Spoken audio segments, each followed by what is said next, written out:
Hello everyone, how are you all. आज हम लोग पढ़ने वाले हैं क्लास 9th की इंग्लिश की बुक बिहाइव से second chapter the sound of music. ये चैप्टर 2 पार्ट्स में है। पहले पार्ट में है एवलिन ग्लीनी जो स्कॉटिश हैं और दूसरे पार्ट में है बिस्मिल्लाह खान जो इंडियन है और दोनों ही बायोग्राफी है। तो चलिए शुरू करते हैं आज का चैप्टर। लिखा है, God may have taken her hearing but he has given her back something extra ordinary. God ने भले ही उनकी सुनने की ताकत को छीन लिया था बट उन्होंने उसे एक समथिंग यानी कुछ एक्स्ट्रा ऑर्डिनरी भी दिया था। What we hear she feels, यानी कि जो कुछ भी हम लोग सुनते हैं वो महसूस करती है। Far more deeply than any of us, और वो इतना ज़्यादा महसूस करती है जितना हम लोग नहीं कर सकते, यानी हम लोगों से भी कहीं ज़्यादा वो डीपली महसूस कर सकती है। That is why she expresses music so beautifully, और यही वजह है कि वो म्यूज़िक को अच्छी तरह से यानी खूबसूरती के साथ एक्सप्रेस करती है, उसे प्ले करती है। राइट आगे लिखा है, read the following account of a person who fought against a physical disability and made her life a success story. तो जो ये चैप्टर है उसमें एक ऐसे इंसान के बारे में पढ़िए जो कि फिजिकल डिसेबिलिटी होने के बावजूद भी उन्होंने अपने लाइफ को सक्सेस बनाया। राइट तो चलिए आगे देखते हैं क्या लिखा है। Rush hour crowds jostle for position on the underground train platform. तो बहुत ज़्यादा भीड़ थी, बहुत ज़्यादा रश थी और प्लेटफॉर्म पर रश थी, यानी बहुत ज़्यादा जो क्राउड्स थे, लोग थे, वो प्लेटफॉर्म पर जॉसल कर रहे थे, धक्का मुक्की कर रहे थे ताकि वो अंडरग्राउंड ट्रेन में अपनी पोजीशन पा सके। A slight girl looking younger than her 17 years was nervous yet excited as she felt the vibration of the approaching train। एक छोटी सी लड़की जो अपनी उम्र से 17 ईयर्स उम्र थी उसकी, उससे भी छोटी दिख रही थी। वो नर्वस थी लेकिन इसके बावजूद भी वो एक्साइटेड थी क्योंकि वो आती हुई ट्रेन के वाइब्रेशन को फील कर सकती थी। It was her first day at the prestigious Royal Academy of Music in London, and daunting enough for any teenager fresh from a Scottish farm. But this aspiring musician faced a bigger challenge than most. She was profoundly deaf। यहाँ लिखा है कि वो जो छोटी सी लड़की थी उसका आज यानी prestigious royal academy of music in London, यानी कि सम्मानित रॉयल एकेडमी ऑफ म्यूज़िक, और वो कहाँ थी, लंदन में थी। उस दिन उसका पहला दिन था और ये काफ़ी था किसी भी टीनेजर को डराने के लिए जो कि स्कॉटिश फार्म से हो, यानी नई नई जो टीनेजर है वो, और वो पहली बार जा रही है prestigious royal academy of music, तो ये उसके लिए फ्रैटनिंग थी, यानी डराने वाली थी, डीमोटिवेट करने वाली भी थी क्योंकि वो इससे पहले वहाँ कभी नहीं गई थी। But the aspiring musician, aspiring musician का मतलब क्या होता है कि वो पर्सन जो म्यूज़िक सीखना चाहता है, ठीक है, तो उसके सामने बहुत ही बड़ा चैलेंज था क्योंकि वो क्या थी, वो डीफ थी, यानी कि वो सुन नहीं सकती थी, बहरी थी। आगे लिखा है, Evelyn Glennie's loss of hearing had been gradual. जो एवलिन ग्लीनी की ना सुनने की जो ताकत थी वो धीरे धीरे धीरे धीरे कम हुई थी। हर मदर रिमेंबर्स, उसकी माँ को अभी भी याद है, वो नोटिस करती है, उन्होंने नोटिस किया था कि समथिंग वॉज रॉन्ग, उनकी बेटी में कुछ तो कमी है। When the 8-year-old Evelyn was waiting to play the piano. जब उनकी बेटी 8 साल की थी वो पियानो को प्ले करने के लिए इंतज़ार कर रही थी। They called her name and she didn't move. और दे यहाँ पर कौन है, एवलिन के टीचर्स। उन्होंने एवलिन का नाम लिया, उन्होंने एवलिन को पुकारा और वो अपनी जगह से मूव नहीं हुई, यानी कि वो अपनी जगह से हिली भी नहीं। I suddenly realised she hadn't heard. मुझे अचानक रियलाइज़ हुआ कि वो सुन नहीं सकती थी। और ये किसने कहा, सेज इसाबेल ग्लीनी, यानी कि इसाबेल की मदर ने ये कहा, क्या मुझे सडनली रियलाइज़ हुआ कि वो सुन नहीं सकती थी। फॉर क्वाइट अ वाइल, कुछ समय तक Evelyn manage to conceal her growing deafness from friends and teachers. तो कुछ समय तक एवलिन जो है वो अपनी बढ़ती हुई जो बहरेपन को अपनी दोस्त से, अपने टीचर से वो छुपाकर रखी थी।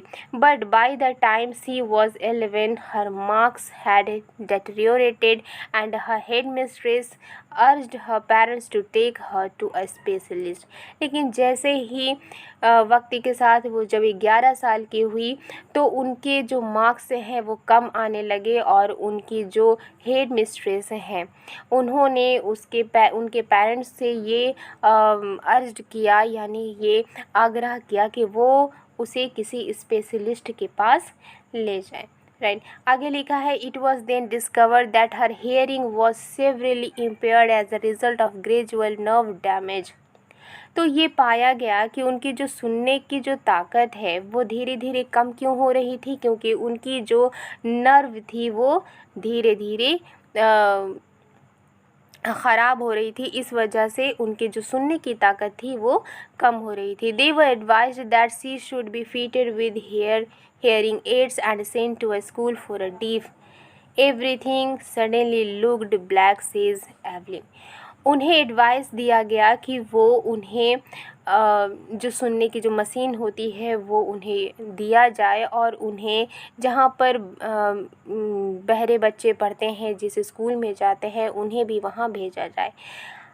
सब कुछ अचानक अंधेरा हो गया, यानी अचानक सब तरफ अंधकारमय हो गया। ये किसका कहना था? एवलिन का कहना था कि अचानक सब कुछ अंधकारमय दिखाई देने लगा। आगे लिखा है but Evelyn was not going to give up. लेकिन एवलिन जो थी वो हार मानने वालों में से नहीं थी। She was determined to lead a normal life. उन्होंने ये डिटरमाइन किया, ये फैसला लिया कि वो अपनी लाइफ को नॉर्मल जिएंगी and pursue her interest in music. और जो उनकी इंटरेस्ट है म्यूज़िक में वो उसको लगातार जारी रखेंगी। One day she noticed a girl playing a xylophone and decided that she wanted to play it too. एक दिन उन्होंने नोटिस किया कि एक गर्ल जो है वो xylophone प्ले कर रही है और उस वक्त उन्होंने भी डिसाइड किया कि वो भी चाहती थी कि वो भी प्ले करे xylophone। Most of the teachers discouraged her. बहुत सारे टीचर्स जो थे उनको डिस्करेज किए, उनको डिमोटिवेट किए कि नहीं तुम ऐसा नहीं कर सकती हो। But percussionist Ron Forbes spotted her potential. लेकिन जो तबला वादक थे, जो तबला बजाने वाले होते हैं उनको परक्यूशनिस्ट बोला जाता है। तो जो तबला वादक थे जिनका नाम था रॉन फॉब्स, उन्होंने उसके गुणों को परख लिया था। उनको लगता था कि नहीं ये कुछ कर सकती है, इनमें कुछ बात है। ठीक है। He began by tuning two large drums to different notes. अब उन्होंने क्या किया कि दो अलग अलग ड्रम्स लिया उन्होंने और उनको अलग अलग लय पर, अलग अलग नोट्स पर उनको बजाना उन्होंने शुरू किया। Don't listen through your ears. अपने कानों से मत सुनो। ये किसने कहा? फॉब्स ने कहा। ही वुड से, वो कहते थे। Try to sense it some other way. इसे किसी और तरीके से महसूस करने की कोशिश करो, सेज एवलिन। अब एवलिन कहती हैं suddenly I realised I could feel the higher drum from the waist up and the lower one from the waist down. तो जो एवलिन थी वो कहती हैं अचानक मुझे रियलाइज़ हुआ कि जो बड़ा वाला जो ड्रम था उसे मैं अपने कमर से ऊपर से फील कर सकती थी और जो छोटा वाला जो ड्रम था उसको मैं अपने कमर से नीचे से फील कर सकती थी। Forbes repeated the exercise. जो फॉब्स थे उन्होंने एक्सरसाइज को रिपीट किया। And soon Evelyn discovered that she could sense certain notes in different parts of her body. और जल्द ही एवलिन ने ये डिस्कवर कर लिया कि वो कुछ नोट्स को, यानी कुछ लय को अपनी बॉडी के डिफरेंट पार्ट से वो महसूस कर सकती थी। अब वो आगे कहती हैं I have learned to open. मैंने सीख लिया था खोलना अपनी माइंड को, अपनी बॉडी को साउंड और वाइब्रेशन के लिए। राइट। आगे कहती हैं the rest was share determination and hard work. और बाकी का काम क्या था? बाकी का काम था अपना दृढ़ निश्चय करना, संकल्प करना कि नहीं मुझे ये म्यूज़िक सीखना ही सीखना है, और हार्ड वर्क। आगे कहती हैं शी नेवर, आगे लिखा है she never looked back from that point onwards. उसके बाद उन्होंने कभी भी पीछे मुड़कर नहीं देखा। She toured the United Kingdom with a youth orchestra. और उन्होंने क्या किया? टूर किया, यानी यात्रा किया यूनाइटेड किंगडम का यूथ ऑर्केस्ट्रा के साथ। And by the time she was 16, और उस वक्त वो उनकी उम्र कितनी थी, सिर्फ 16 साल थी। ठीक है। She had decided to make music her life, उन्होंने डिसाइड कर लिया कि वो म्यूज़िक को ही अपनी ज़िंदगी बनाएंगी। She audition for the royal academy of music, उन्होंने रॉयल एकेडमी ऑफ म्यूज़िक के लिए ऑडिशन भी दिया and scored one of the highest marks in the history of the academy. और उन्होंने जब ऑडिशन दिया तो उन्होंने एकेडमी की हिस्ट्री में सबसे ज़्यादा हाईएस्ट मार्क्स स्कोर किया। She gradually moved from orchestral work to solo performances, इसके बाद उन्होंने ऑर्केस्ट्रल वर्क से उन्होंने सोलो परफॉर्मेंस की तरफ रुख किया। At the end of her 3 year course, और अपने 3 साल के कोर्स के अंदर she had captured most of the top awards, उन्होंने बहुत सारे अवार्ड्स लिए, उनको बहुत सारे इनाम मिले। राइट। आगे लिखा है and for all this Evelyn won't accept any hint of heroic achievement, और इन सब के लिए एवलिन जो है वो किसी तरह की जो चिन्ह है, जो निशानी है अपने अचीवमेंट की, वो एक्सेप्ट नहीं करती हैं। If you work hard and know way you are going you will get there, वो कहती हैं कि अगर आप कड़ी मेहनत करते हो और आप जानते हो कि आप कहाँ जा रहे हो, आप वहाँ तक ज़रूर पहुँचेंगे। And she got right to the top, the world's most sought after multi percussionist with the mastery of some 1000 instruments and hectic international schedule. Evelyn जो है वो ऊंचे शिखर तक पहुंच चुकी थी। संसार की यानी दुनिया के सबसे ज़्यादा जो लोकप्रिय अलग अलग तरीके के जो संगीत यंत्र होते हैं उनमें उनको कमांड हासिल हुआ, और वो इतनी बिज़ी हो गई कि वो इंटरनेशनल शेड्यूल में काफ़ी बिज़ी हो गई। राइट। आगे लिखा है it is intriguing to watch Evelyn function so effortlessly without hearing, यानी कि एवलिन के कार्यक्रम को देखना बहुत ज़्यादा लुभावना था, क्योंकि वो बिना सुने ही, बिना परिश्रम, ज़्यादा परिश्रम के ही वो क्या करती थी, बिना मेहनत के ही वो क्या करती थी, प्ले करती थी सारे इंस्ट्रूमेंट को। In our 2 hour discussion she never missed a word, हमारे 2 घंटे के बातचीत के दौरान उन्होंने एक भी वर्ड को मिस नहीं किया था। जैसे कि ये बायोग्राफी है और यहाँ पर उनकी इंटरव्यू ली जा रही है, तो जो कन्वर्सेशन हो रही थी वो 2 घंटे की थी, और यहाँ पर कहा गया है कि जो 2 घंटे की बातचीत के दौरान उन्होंने एक भी वर्ड को मिस नहीं किया था। वो कहती हैं main with Bussy beards give me trouble, जो लोग होते हैं, जो पर्सन होते हैं जिनके घने दाढ़ी होते हैं, वो मुझे बहुत ज़्यादा ट्रबल देते हैं। ठीक है। वो हंसती हैं, वो हंसने लगती हैं। Right.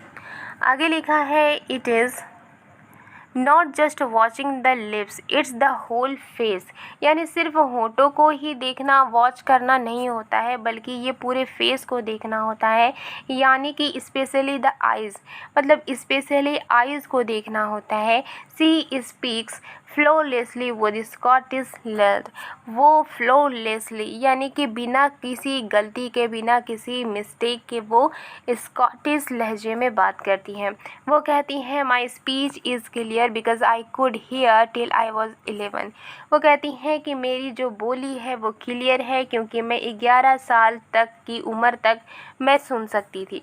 C says but that doesn't explain how she manage to learn French and master basic Japanese, but इसे ये पता नहीं चल पाता था कि जो फ्रेंच है, जो भाषा फ्रेंच भाषा है और जो जापानीज़ भाषा है उसमें उन्होंने कैसे मास्टरी की, उन्हें कैसे सीखा। राइट। आगे कहती हैं कि आगे लिखा है as for music she explain, वो कहती हैं कि म्यूज़िक के लिए it pours in through every part of my body, ये मेरे बॉडी पार्ट में, हर एक बॉडी पार्ट में है। It tingles in the skin my cheek bones and even in my hair, ये मेरे स्किन में, मेरे चिक बोन्स में, यहाँ तक कि मेरे हेयर में ही ये टिंगल करता है, यानी कि झुनझुनी होती है मुझे। यानी कि जो सुई की तरह चुभता है। When she plays the xylophone, जब वो जाइलोफोन बजाती है, she can sense the sound passing up the sticks into her finger tips. जब वो जाइलोफोन बजाती हैं तो उसकी जो साउंड है वो कैसे महसूस करती है, उसे अपनी स्टिक से होते हुए वो अपनी उंगली के पोरों यानी फिंगर टिप्स तक वो महसूस करती हैं। By leaning against the drums, और ड्रम पर झुकने पर she can feel the resonance flowing into her body. तो जो ड्रम की जो गूंज होती थी, ड्रम की जो गूंज होती है वो उसे अपनी बॉडी में महसूस कर सकती हैं। On a wooden platform she removes her shoes, और जब वुडन के प्लेटफॉर्म होते हैं वो अपने जूतों को उतार देती हैं। So that the vibration pass through her bare feet and up her legs, ताकि जो वाइब्रेशन है वो उनके नंगे पैरों से होते हुए ऊपर पैरों तक महसूस हो सके। आगे लिखा है, not surprisingly Evelyn delights her audiences, यानी कि इसमें कोई हैरत की बात नहीं है। इवलिन अपने ऑडियंस को मोह लेती थी। इन 1991 she was presented with the royal Philharmonic societies prestigious soloist of the year award. उन्हें 1991 में रॉयल फिलहार्मोनिक सोसाइटी की एक बहुत ही प्रेस्टिजियस यानी सम्मानित इनाम होता है सोलोइस्ट ऑफ द ईयर, उस इनाम से उन्हें सम्मानित किया गया। Says master percussionist James Blades, God may have taken her hearing, but he has given her back something extraordinary. What we hear she feels far more deeply than any of us. That is why she expresses music so beautifully. Evelyn confesses that she is something of a workaholic. I have just got to work. Evelyn ये accept करती हैं कि उन्हें काम करने की लत है, मुझे सिर्फ काम करना है। और वो क्या कहती हैं कि I have just got to work, मुझे सिर्फ काम करना है। और वो कौन सा काम है? Music, right. Often harder than classical musician, और इतना हार्ड वर्क करना है कि क्लासिकल म्यूज़िक से भी ज़्यादा हार्ड वर्क करना है। But the rewards are enormous, लेकिन जो रिवॉर्ड्स है वो काफ़ी ज़्यादा है। Apart from the regular concerts, Evelyn also gives free concerts in prisons and hospitals. Evelyn की जो रेगुलर जो शेड्यूल होते हैं, जो कार्यक्रम होते हैं, इसके अलावा एवलिन जेल और अस्पताल में, हॉस्पिटल्स में बिना पैसों के संगीत का यानी म्यूज़िक का आयोजन भी करती है। इसके अलावा she also gives high priority to classes for young musician, तो वो क्या करती है, सब ज़्यादा प्रियोरिटी देती है उन सभी यंग म्यूजिशियन की क्लासेस को जो म्यूज़िक सीखते थे, right. And रिचलिन of the Beethoven fund for deaf children says, and रिचलिन जो डीफ चिल्ड्रन के फंड से रिलेटेड है, बीथोवेन फंड से रिलेटेड है, वो कहते हैं she is a shining inspiration for deaf children, वो एक शाइनिंग यानी चमकता हुआ इंस्पिरेशन है डीफ चिल्ड्रेन के लिए।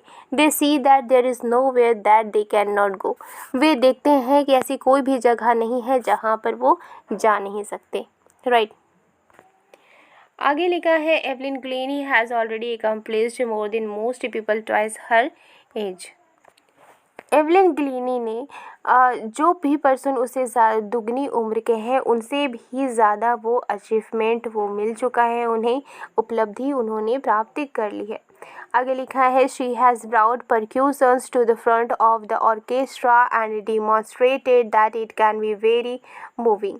उन्होंने ढोल वादन को ऑर्केस्ट्रा से भी आगे लेकर आई हैं, और ये उन्होंने ये प्रूव कर दिया है कि जो ये ढोल वादन है, जो ढोल बजाना है, वो बहुत ही ज़्यादा दिल को छू लेने वाला हो सकता है, right. She has given inspiration to those who are handicapped, people who look to her and say, if she can do it, I can. And not the least, she has given enormous pleasure to millions. आगे लिखा है, उन्होंने उन लोगों को inspiration दी है जो handicapped हैं। वे लोग जब उनकी ओर देखते हैं और कहते हैं अगर ये कर सकती हैं तो मैं भी कर सकता हूँ, और इसमें कोई शक नहीं है कि उन्होंने लाखों लोगों को खुशियाँ दी हैं। तो ये थी आज की chapter the sound of music का पार्ट 1। अब नेक्स्ट क्लास में हम लोग पार्ट 2 कंप्लीट करेंगे। आई होप आपको ये वीडियो अच्छी लगी है। वीडियो अच्छी लगी है तो लाइक एंड सब्सक्राइब करना मत भूलिएगा। मिलती हूँ नेक्स्ट वीडियो में। Thank you.